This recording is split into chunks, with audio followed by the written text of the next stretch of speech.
In the late 16th century, the land of Japan witnessed the rise of an extraordinary figure, a warrior unlike any other. The story begins with the harrowing events at the Honnoji Temple in Kyoto, 1582. Flames engulf the sacred grounds, bodies of fallen warriors lay scattered. Inside, a tense conversation unfolds between two men, the formidable Japanese daimyo, Oda Nobunaga, and his loyal samurai, Yasuke, an African warrior. Nobunaga. "All that is left for me is an honorable death," Nobunaga declares, his voice heavy with resignation.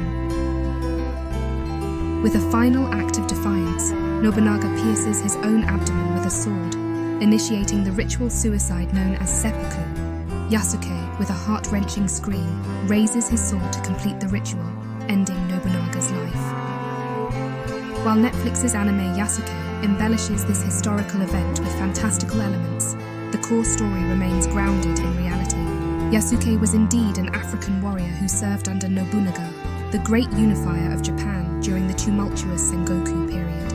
Historically, Yasuke's early life remains shrouded in mystery. Some believe he hailed from Mozambique, Ethiopia, or Nigeria.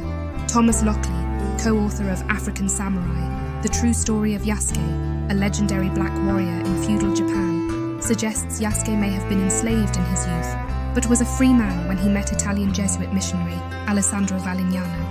Serving as Valignano's bodyguard, Yasuke arrived in Japan in 1579.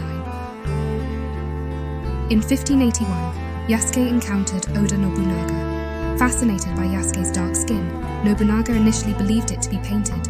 Upon confirming its authenticity, he welcomed Yasuke with open arms, integrating him into his elite circle of warriors. Described in historical chronicles as robust, intelligent, and incredibly strong, Yasuke stood over 6 feet tall. Though already skilled in combat, he likely received further martial training upon joining Nobunaga's ranks. In an era where the samurai title signified both rank and martial prowess, Yasuke broke barriers as the first foreign-born warrior to attain this honor.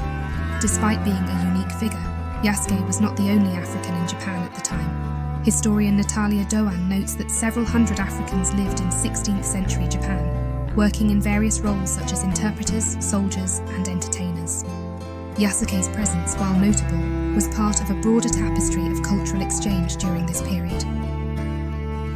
Yasuke stood by Nobunaga during the final stages of his unification campaign. Nobunaga's ambition to impose peace through force was abruptly halted by betrayal. On June 21, 1582, General Akechi Mitsuhide ambushed Nobunaga in Kyoto.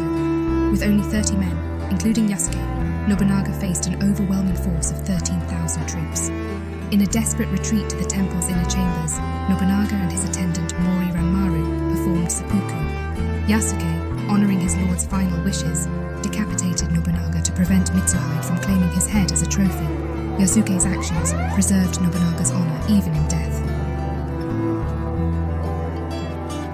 Little is known about Yasuke's fate after the ambush.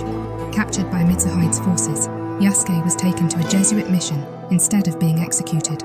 Lockley speculates that Mitsuhide spared Yasuke to gain favour with the Jesuits, though Mitsuhide's reign was short-lived.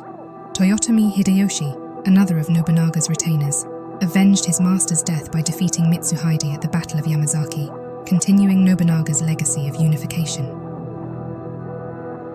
Yasuke's legacy, though shrouded in mystery, has inspired numerous adaptations, from Kurusu Yoshio's 1968 children's book Kurosuke to Thomas Lockley's 2019 biography and Jamal Turner's 2020 children's book.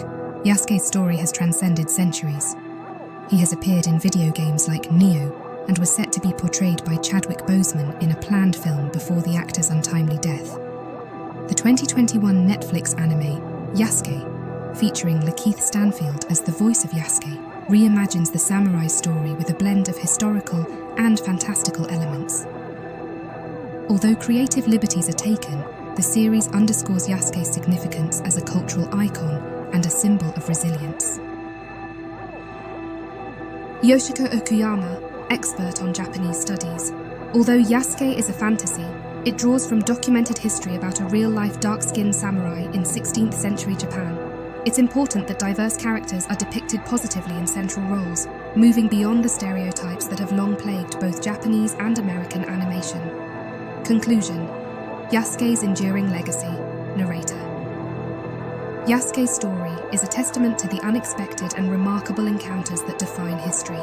Despite limited documentation, his legacy endures as a symbol of cultural exchange and the breaking of racial barriers. Yasuke's journey from Africa to the heart of samurai Japan remains an inspiring narrative of courage, loyalty, and honor.